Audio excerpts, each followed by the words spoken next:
After understanding aggregate demand function C plus I and some details of consumption function and also investment function. Now we are to have an analysis of equilibrium, income determination and aggregate supply.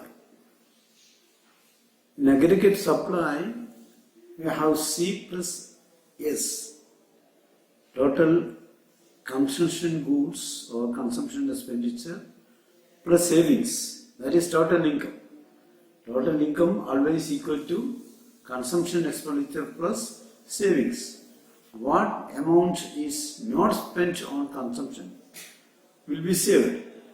So, saving is or S is Y minus C.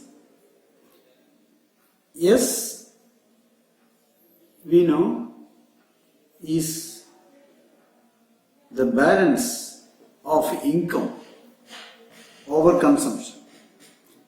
Keynes consider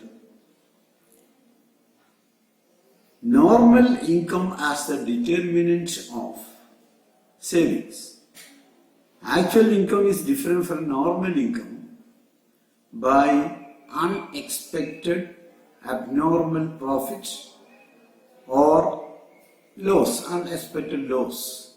Normal income is the actual income minus abnormal profit or loss.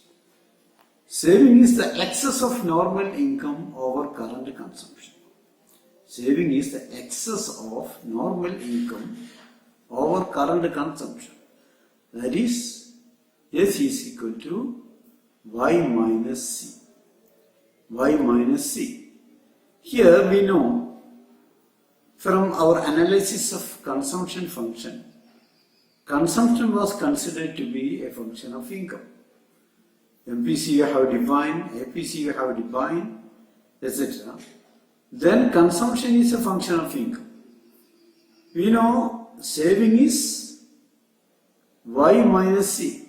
What is balance or remaining after consumption from income is saving.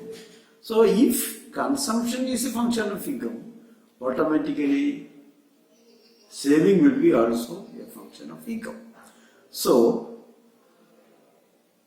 from this consumption function, Keynes considers saving also as a function of normal income. Then marginal propensity to save, very similar to marginal propensity to consume. It is a ratio of increase in saving to increase in income. How much increase takes place? What is the proportionate increase in saving due to an initial increase in income? So, MPS is marginal propensity to save. MPS is delta S by delta Y.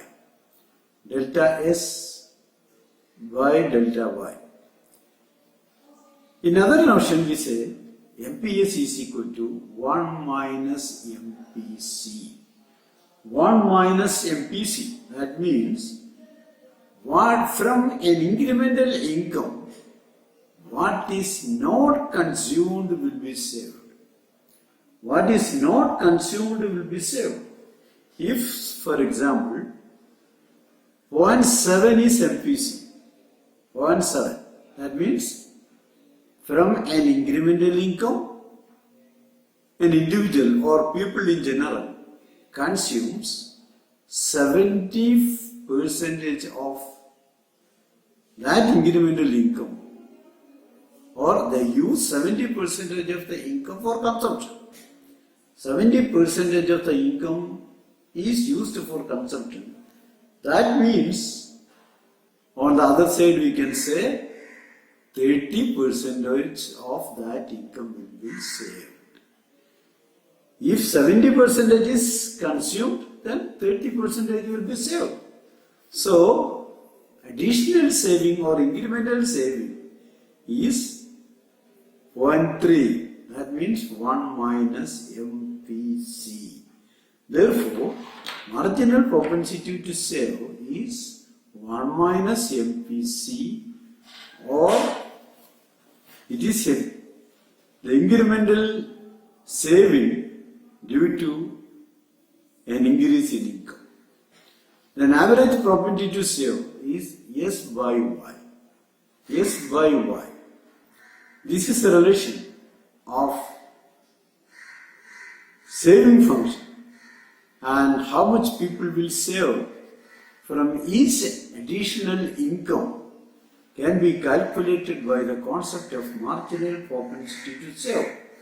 If marginal propensity to save is 0.2, that means 20% of incremental income will be saved.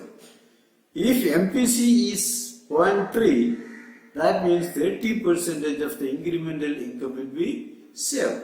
Here we have to note one thing. At initial stages of income, at lower levels of income, MPS will be very low and MPC will be high. Low income people will spend a greater portion of their income for consumption than for saving. To certain extent, consumption will absorb all the income. To certain extent, at lower levels of income, consumption will absorb all the income, then saving will be zero. At that time, saving will be zero. Beyond certain level, where every individual satisfy their primary necessities or primary wants, then saving will become positive, and that will increase as income increases, and at higher levels of income, marginal propensity to save will increase or will be higher than at lower level of income. Then, the importance of saving function in this theory is to determine equilibrium. Saving and investment equality is the basic condition for equilibrium income of a nation. Whenever saving is not equal to investments, there will be fluctuations in the economy and the economy will move out of equilibrium. At the same time, as in the classical model, a very statistical analysis and conclusion will lead to a condition of saving equals investment. We simply say our basic aggregate demand function y equals C plus I. Then aggregate supply function y equals C plus S. Y is common fact. If it is cancelled out, automatically we say C is equal to I. C is equal to I. So, this C is equal to I is a statistical conclusion. In reality, it may happen or may not happen. If I is equal to S, saving is equal to investment, then the economy will be in equilibrium and great fluctuations will not take place. But there is no guarantee of an equality between S and I. We know in Keynesian analysis, investment is determined by or depending on the marginal efficiency of capital, which is chiefly depending on the expected rate of profit or the expected return, expected sales proceeds. How much the entrepreneurs of the economy expect from each level of employment as their income or as profit. That is aggregate demand function. And this factor is determining marginal efficiency of capital, and marginal efficiency of capital is determining investment. At the same time, saving is determined by income. So two variables determined by two different factors. Automatic equality or adjustment may not take place. Anyhow, Keynes concludes that in normal periods where there is no abnormality like war, inflation, then a capitalist normal private economy exists. Under such situation, saving will tend to be equal to investment. What happens if there is a deviation or a difference between saving and investment? We see two situations may arise. One, saving is greater than investment. Saving is greater than investment. Suppose from the total income, people intend to save, say, a 25%. People in general intend or plan to save 25% of income. Now, the investors expecting higher return. It is their expectation. The investors expecting higher return and profits from investment plan to invest, say, 35% of total income. 35% of GNP is planned to be invested by the investors, whereas the individuals total in the economy plan to save only 25%.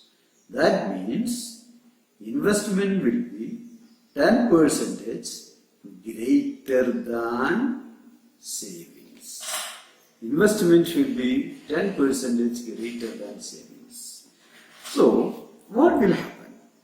This 35% investment will generate more employment opportunities, will also increase output, increase total income in the economy. Increase in the total income will be a multiple amount of initial increase in investment.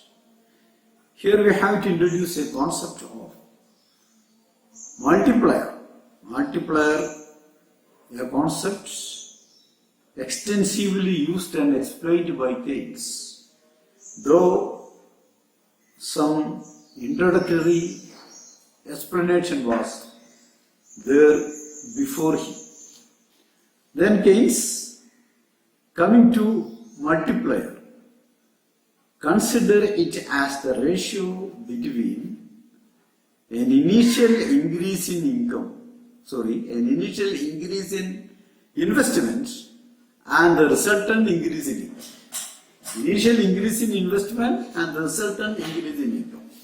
Here we know, suppose 1,000 rupee investment takes place. When 1,000 rupee investment takes place, at the same time, 1,000 rupee income will be generated. In always expenditures generates equal amount of income that we have explained before. Whenever an investor is investing 1000 rupees, say 1000 rupee or 1000 crores rupee, etc. When he is investing, that means either he is purchasing land, he is purchasing vehicles, he is purchasing machinery, he is purchasing labor, he is purchasing power, he is purchasing other producers' means. So these means of production is purchased by investment means. When the investor is spending this much of money, automatically that amount of money is received by different agents of production in the economy. When this much amount is received by the different agents of production, automatically that much increase will be there in income at the same time period. Then, in general, we know income is estimated for 1 year. Before this 1 year, these people who receive this new income will also spend. So, if 1000 rupee income, from this 1000 rupee income, is 700 is spent in the same time period, that much increase in income will be there again. And this 7000 increase in income will create expenditures, consumption, and from this 7,000 rupees, a 70% will be again spent. So how much time this money change hand, that in technical terms we call the speed of money spending, or it is described as the velocity of circulation of money. Velocity of circulation of money. If suppose a unit of money, 1000 rupee note, say, if it is changing hands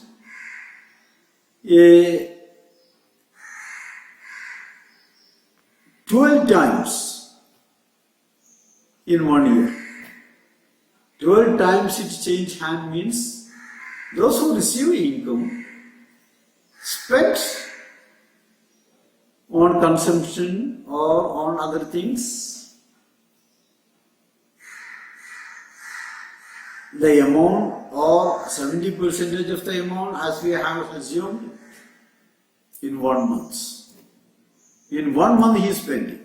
That means that month he is spending, another individual is getting income.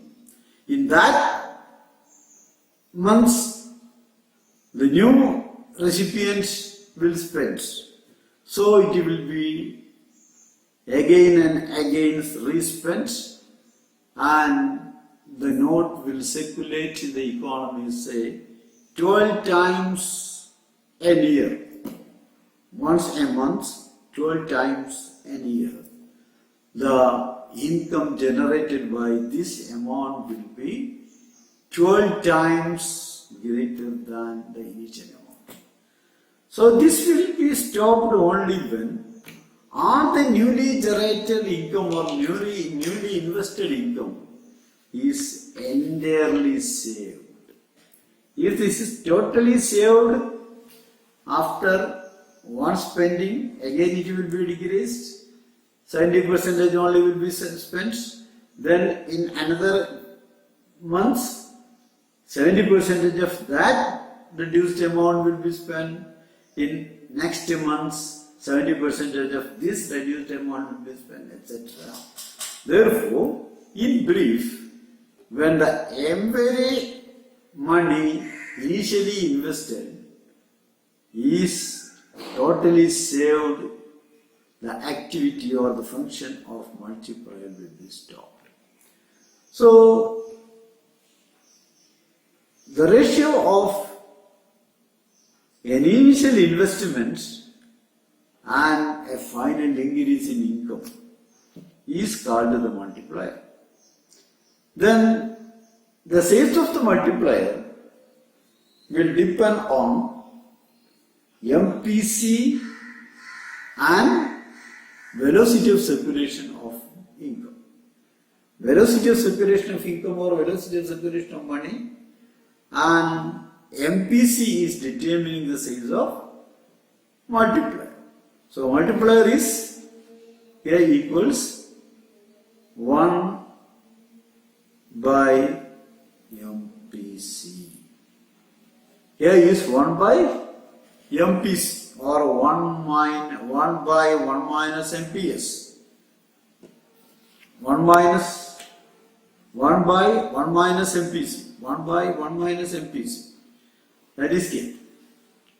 Then how adjustment function takes place? We know investment is greater than savings. Income increases, employment increases, expansionary trends in the economy leads to increase in income. Increase in income. When income increases, we know saving will increase. Income increases, saving will increase. At a higher level of income, larger increase will be there in saving. So increase in income through expansionary activities will lead to increase in savings, and therefore, finally, when all the newly generated income or investment is saved, the expansionary activity will stop and a situation will arise where S is equal to I. The situation will arise where saving is equal to investment. That means economy is recapturing equilibrium. Economy is recapturing equilibrium. Under that situation, total expenditure of the nation, national expenditure, will be equal to national income, which is equal to total value of all goods and services produced. Then, how adjustment mechanism takes place? S is a function of income, I is a function of MEC, and I investment a function of MEC means a function of expected income. Expected income.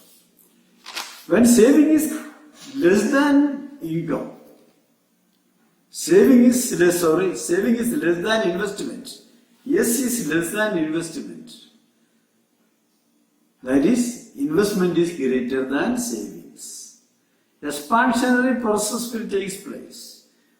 The total amount which the savers in the economy or the individuals in the economy is intending to save is less than the amount or the percentage which the investors in the economy expect or plan to invest. Then, as we have noted earlier, expansionary process will cause increase in income and resultant increase in saving, leading to equality of investment and saving. Then, if saving is greater than investment, what happens? Saving investment മേക്കാൾ കൂടുതലാണ്. ജനങ്ങൾ suppose 25% മൊത്തം ഇൻകത്തിന്റെ 25% ജനം save ചെയ്യാൻ plan ചെയ്യുമ്പോൾ MEC marginal efficiency of capital അല്ലെങ്കിൽ profit expectation കുറവായതുകൊണ്ട് 20% invest ചെയ്യാനേ entrepreneurs തയ്യാറാവുന്നുള്ളൂ. The business class, business people in the economy is planning to invest only 20%.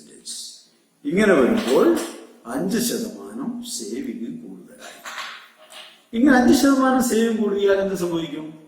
Saving 5% കൂടുതലാണ്, ഇൻവെസ്റ്റ്മെന്റിനേക്കാൾ 5% സേവിങ് കൂടുതലാണ് എന്ന് പറഞ്ഞാൽ സേവിങ് ആയി ഇക്കോണമിയിൽ നിന്ന് ലീക്ക് ചെയ്യുന്ന, പുറത്തു പോകുന്ന, സർക്കുലേഷനിലേക്ക് വരാത്ത പണം, സേവിങ് ആയിട്ട് പെട്ടിയിൽ പോകുന്നത്, അല്ലെങ്കിൽ സേവിങ് ആയിട്ട് ട്രഷറിയിലേക്ക് പോകുന്നത്, സേവിങ് ആയിട്ട് ബാങ്കിലേക്ക് പോകുന്നത്, അത് ഇൻവെസ്റ്റ്മെന്റും ലോണുമായിട്ട് തിരിച്ചിങ്ങോട്ട് വരുന്നില്ലെങ്കിൽ അവർ കെട്ടിക്കിടക്കുകയാണ്.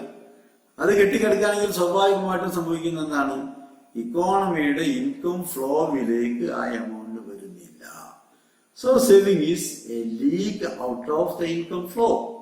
അങ്ങനെ ഒരു ഇൻകം ഫ്ലോവിൽ നിന്ന് ഒരു ഭാഗം പോകുന്നു, അത് ഇൻവെസ്റ്റ്മെന്റ് ആയിട്ട് തിരിച്ചു വരുന്നില്ല, 5% തിരിച്ചു വരുന്നില്ല, ഹോർഡിംഗ് ആയി ഐഡിൽ ബാലൻസ് ആയിട്ട് അത് ജനം സൂക്ഷിക്കുന്ന അവസ്ഥ ഉണ്ട് എങ്കിൽ എന്താ സംഭവിക്കുക? മാർക്കറ്റിൽ നാം നേരത്തെ പറഞ്ഞു income is equal to value of the products. Income generated in the process of production is equal to the value of the products. മൊത്തം ഉൽപ്പന്നങ്ങളുടെ വില കൂട്ടിയാൽ കിട്ടുന്നതും ഇൻകം അതിൽ ജനറേറ്റ് ചെയ്തത് മൊത്തം കൂട്ടിയാൽ കിട്ടുന്നതും തുല്യമാണ്. ആ രൂപത്തിലുള്ള ഇൻകത്തിൽ നിന്ന് 5% മാർക്കറ്റിൽ ചിലവഴിക്കപ്പെടാതെ, കൺസംഷൻ മോഡിലോ ഇൻവെസ്റ്റ്മെന്റ് ആയിട്ടോ മാർക്കറ്റിലേക്ക് തിരിച്ചു വരാതെ സേവിങ് ആയിട്ട് ഐഡിൽ ബാലൻസ് ആയിട്ട് പോയാൽ അതിന്റെ അർത്ഥം മാർക്കറ്റിൽ ഉൽപ്പാദിപ്പിക്കപ്പെട്ട മൂല്യത്തിനനുസരിച്ചുള്ള എക്സ്പെൻഡിച്ചർ മാർക്കറ്റിലേക്ക് വരുന്നില്ല എന്നാണ്. മാർക്കറ്റിൽ ഉൽപ്പാദിപ്പിക്കപ്പെട്ട, വിൽപ്പനയ്ക്ക് വെച്ച വസ്തുക്കളുടെ മൊത്തം മൂല്യത്തിന്റെ 5% കുറവായിട്ട് എന്ത് വരുന്നുള്ളൂ? മാർക്കറ്റിലേക്ക് കമ്മോഡിറ്റി വാങ്ങാൻ പണം വരുന്നുള്ളൂ.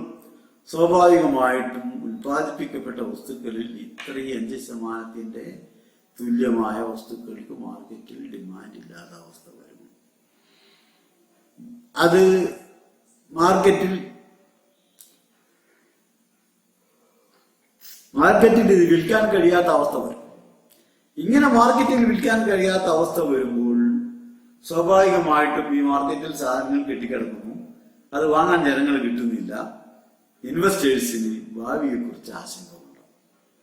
ഇൻവെസ്റ്റേഴ്സിന് ഭാവിയെക്കുറിച്ച് ആശങ്ക ഉണ്ടാകുമ്പോൾ 2 കാര്യം നടക്കും. ഒന്ന്, ആ ഒരു ഇൻവെസ്റ്റ്മെന്റ് കുറക്കും. രണ്ടാമത്തേത്, ഈ സേവിങ് നടത്തിയിട്ടുള്ളതിന് തന്നെ നിക്ഷേപ സാധ്യതകൾ കിട്ടാതെ വരും. അപ്പൊ സ്വാഭാവികമായിട്ടും നേരത്തെ കൂടി നിന്ന സേവിങ് കുറഞ്ഞു വരികയും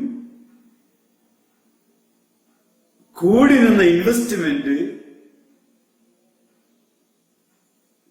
സേവിങ് ഇങ്ങനെ ഇൻവെസ്റ്റ്മെന്റിനേക്കാൾ കൂടുതലായിരുന്നു. അതുകൊണ്ട് ഐഡിൽ ബാലൻസ് വന്നു. ഐഡിൽ ബാലൻസ് വരുന്ന സമയത്ത് എംപ്ലോയ്മെന്റ് ഓപ്പർച്യൂണിറ്റി കുറയും, പ്രൊഡക്ഷൻ കുറയും, ഇൻകം ജനറേഷൻ കുറയും. ഇൻകം ജനറേഷൻ കുറയുന്നത് കൊണ്ട് സ്വാഭാവികമായിട്ടും സേവിങ് കുറയാൻ അത് കാരണമാവും. അതിന്റെ കൂടെ ഇൻവെസ്റ്റ്മെന്റ്, ഇവിടെ സേവിങ് ഇൻവെസ്റ്റ്മെന്റ് കുറക്കുന്നു, സേവിങ് കൂടുതലാണ്, ഇൻവെസ്റ്റ്മെന്റ് കുറവാണ്. അതുകൊണ്ട് ഇക്കണോമിക് ആക്ടിവിറ്റിയും ഇൻകം എക്സ്പാൻഷനും കുറയുന്നു. ഇൻകം എക്സ്പാൻഷനും ഇക്കണോമിക് ആക്ടിവിറ്റിയും കുറയുമ്പോൾ ഇൻകം കുറയുന്നു. ഇൻകം കുറഞ്ഞാൽ സേവിങ് കുറയും. അപ്പൊ ഇൻവെസ്റ്റ്മെന്റ് കുറഞ്ഞു നിൽക്കുന്ന ഭാഗത്തേക്ക് 2 റൂട്ടിലൂടെയുള്ള കുറവ് കൊണ്ട് എന്ത് ചെയ്യും? ഇൻവെസ്റ്റ്മെന്റും കുറയും. അങ്ങനെ വീണ്ടും ഇൻവെസ്റ്റ്മെന്റ് ആൻഡ് സേവിങ് ഈക്വാലിറ്റി ഉണ്ടാക്കാൻ അത് കാരണമാകും. ഇതാണ് ഇത് സംബന്ധിച്ചുള്ള പ്രാഥമികമായ ഒരു എക്സ്പ്ലനേഷൻ. ഡീറ്റെയിൽസിലേക്ക് പോകുന്നതിന് മുമ്പ് we have to get a little details of multiplier and accelerator. Multiplier accelerator interaction ഉണ്ടാകുമ്പോൾ സൂപ്പർ മൾട്ടിപ്ലയർ എന്ന് പറഞ്ഞൊരു ന്യൂ കോൺസെപ്റ്റ് വരുന്നുണ്ട്. Multiplier is the ratio between initial investment and increase or incremental income. ഇൻവെസ്റ്റ്മെന്റിൽ ഒരു വർധന വന്നതുകൊണ്ട് എത്ര ഇൻകത്തിൽ വർധന വരുന്നു, ഈ റേഷ്യോ ആണ്, ഇതിന്റെ പെർസെന്റേജ് ആണ് എന്ത് മൾട്ടിപ്ലയർ എന്ന് പറയുന്നത്. ഇവിടെ സ്വാഭാവികമായും delta Y by delta I, delta Y by delta I multiplier. ഇത് നേരത്തെ നമ്മൾ സൂചിപ്പിച്ചു, മൾട്ടിപ്ലയർ എത്രയായിരിക്കും എന്ന് ഡിറ്റർമിൻ ചെയ്യുന്നത് രണ്ട് ഫാക്ടേഴ്സ്. ഒന്ന് MPC. MPC എത്ര കണ്ട് കൂടുതലാണോ അത്രയും മൾട്ടിപ്ലയർ വർദ്ധിക്കും. MPC എത്ര കുറയുമോ അത്രയും മൾട്ടിപ്ലയർ കുറയും. So multiplier and MPC, they are directly related or positively related. Then മറ്റൊന്നുള്ളത് velocity of circulation of income. ഒരാളുടെ കയ്യിൽ പണം വന്നാൽ അത് എത്ര വേഗത്തിൽ ചെലവഴിക്കപ്പെടുന്നു, എത്ര അധികം വേഗം ചെലവഴിക്കുന്നോ അത്രയും മൾട്ടിപ്ലയർ വർദ്ധിക്കുക ചെയ്യാം. ഇപ്പോ 1000 രൂപ കയ്യിൽ കിട്ടുന്നവൻ 10 ദിവസം കൊണ്ട് തന്നെ 1000 രൂപ ചെലവാക്കുന്നുവെങ്കിൽ 10 ദിവസം കൊണ്ട് അത് വീണ്ടും 1000 രൂപയുടെ ഇൻകം ഉണ്ടാകും. അടുത്ത 10 ദിവസത്തിനുള്ളിൽ വേറെ ആൾക്ക് ഇദ്ദേഹം അത് കൈമാറുന്നു, അപ്പോൾ വീണ്ടും 10,000 രൂപയുടെ ഇൻകം ഉണ്ടാവും. ഇങ്ങനെ എത്ര തവണ കൈമാറ്റം നടക്കുന്നു അത്രയും ഇൻകം അതിൽ ഉണ്ടാകും. ആ രൂപത്തിൽ മൾട്ടിപ്ലയറിന്റെ വാല്യൂ തീരുമാനിക്കുന്നതിൽ പ്രധാന ഒരു ഘടകം ഏതാണ്? It is the marginal propensity to consume. അതിന്റെ കൂടെ വെലോസിറ്റി ഓഫ് സർക്കുലേഷൻ. ഇത്രയും നമ്മൾ നേരത്തെ പറഞ്ഞു കഴിഞ്ഞിട്ടുണ്ട്. ഇതിന്റെ കൂടെ ആക്സിലറേറ്റർ എന്ന കോൺസെപ്റ്റ് ഒരു പാകിസ്ഥാൻ ഇക്കോണമിസ്റ്റ് RF ഖാൻ എന്നൊരാളാണ് ആദ്യമായിട്ട് ആക്സിലറേറ്റർ എന്നൊരു കോൺസെപ്റ്റ് ഇൻട്രൊഡ്യൂസ് ചെയ്യുന്നത്. Accelerator is the ratio between an initial increase in consumption and the resultant increase in income. Resultant increase in investment. Resultant increase in investment. നേരത്തെ നാം പറഞ്ഞ ഒരു investment ഉണ്ടായാൽ ആ ഇൻവെസ്റ്റ്മെന്റ് എന്ത് ചെയ്യും? ഇൻകത്തിന് വലിയ വർധനമുണ്ടാകും, ഒരു മൾട്ടിപ്പിൾ വർധനമുണ്ടാക്കും. അതാണ് മൾട്ടിപ്ലയർ. അതേ സമയത്ത് എന്തെങ്കിലും കാരണത്താൽ കൺസംഷൻ വർദ്ധിക്കുന്നു, കൺസംഷൻ വർദ്ധിച്ചു, ഗവൺമെന്റ് ഇടപെടൽ കൊണ്ട് കൺസംഷൻ വർദ്ധിക്കാം, അല്ലെങ്കിൽ എന്തെങ്കിലും ഇൻവെസ്റ്റ്മെന്റ് പുതിയത് വന്നതുകൊണ്ട് കൺസംഷൻ വർദ്ധിക്കാം. എന്താണെങ്കിലും ഏത് കാരണങ്ങളെ കൊണ്ടെങ്കിലും ഒരു ഡെൽറ്റ സി കൺസംഷനിൽ ഒരു വർധനമുണ്ടാകുന്നു. കൺസംഷനിൽ വർധനമുണ്ടായാൽ സ്വാഭാവികമായിട്ടും ഇൻവെസ്റ്റ്മെന്റിൽ വർധനമുണ്ടാവണം. അതിനെയാണ് ഇൻഡ്യൂസ്ഡ് ഇൻവെസ്റ്റ്മെന്റ് എന്ന് പറയുന്നത്. കൺസംഷനിൽ വർധനമുണ്ടാകുമ്പോൾ എക്സ്പെൻഡിച്ചർ വർദ്ധിക്കുന്നു, ആളുകളുടെ സാധനങ്ങൾക്കുള്ള ഡിമാൻഡ് വർദ്ധിക്കുന്നു. ഡിമാൻഡ് വർദ്ധിക്കുന്നത് കാരണമായി സ്വാഭാവികമായിട്ടും പ്രോഫിറ്റബിലിറ്റി വർദ്ധിക്കുന്നു. അപ്പോൾ ഇൻവെസ്റ്റ് ചെയ്യാനുള്ള താല്പര്യം ഉണ്ടാകുന്നു. അങ്ങനെ ഇൻവെസ്റ്റ് ചെയ്യുന്നു. It is induced investment. ഈ ഇൻഡ്യൂസ്ഡ് ഇൻവെസ്റ്റ്മെന്റ് എത്രയാണ് എന്ന് തീരുമാനിക്കുന്നത് ക്യാപിറ്റൽ ഔട്ട്പുട്ട് റേഷ്യോ. ഒരു രൂപയുടെ കൺസ്യൂമർ ഗുഡ് ഉണ്ടാക്കണമെങ്കിൽ, ഒരു രൂപക്കുള്ള കൺസ്യൂമർ ഗുഡ് ഉണ്ടാക്കണമെങ്കിൽ അതിന് എത്ര രൂപയുടെ ക്യാപിറ്റൽ ഇൻവെസ്റ്റ് ചെയ്യണം, അതാണ് ക്യാപിറ്റൽ ഔട്ട്പുട്ട് റേഷ്യോ എന്ന് പറയുന്നത്. ഒരു രൂപയുടെ കൺസ്യൂമർ ഗുഡ് ഉൽപ്പാദിപ്പിക്കാൻ സപ്പോസ് ഒരു 4 രൂപയുടെ ക്യാപിറ്റൽ ആവശ്യമാണെന്ന് സങ്കല്പിച്ചു.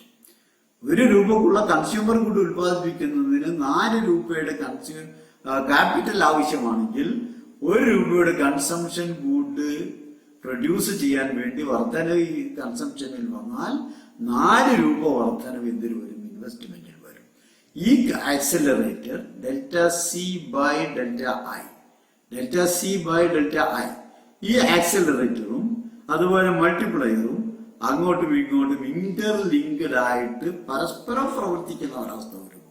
ആദ്യം ഒരു ഇൻവെസ്റ്റ്മെന്റ് വരുന്നു, ഇൻവെസ്റ്റ്മെന്റിന്റെ കാരണമായിട്ട് ഇൻകം വർദ്ധിക്കുന്നു, ഇൻകം വർദ്ധിക്കുന്ന കാരണമായിട്ട് കൺസംഷൻ വർദ്ധിക്കുന്നു, കൺസംഷൻ വർദ്ധിക്കുമ്പോൾ സ്വാഭാവികമായിട്ടും ആ വർദ്ധിത കൺസംഷന് വേണ്ട ഔട്ട്പുട്ട് ഉൽപ്പാദിപ്പിക്കാൻ ആവശ്യമായ ഇൻവെസ്റ്റ്മെന്റ് വേണ്ടി വരുന്നു. അപ്പൊ ആക്സിലറേറ്റർ അവിടെ പ്രവർത്തിക്കുന്നു. ഇങ്ങനെ മൾട്ടിപ്ലയറും ആക്സിലറേറ്ററും അങ്ങോട്ടും ഇങ്ങോട്ടും ഇന്ററാക്ട് ചെയ്യുന്ന ഒരു സിറ്റുവേഷൻ ഉണ്ടാകുമ്പോൾ ഇൻകത്തിന് വരുന്ന വർധനവ് കൂടുതലായിരിക്കും. അതുകൊണ്ട് ആ സിറ്റുവേഷനെ സൂപ്പർ മൾട്ടിപ്ലയർ എന്നാണ് വിളിക്കുന്നത്. Super multiplier.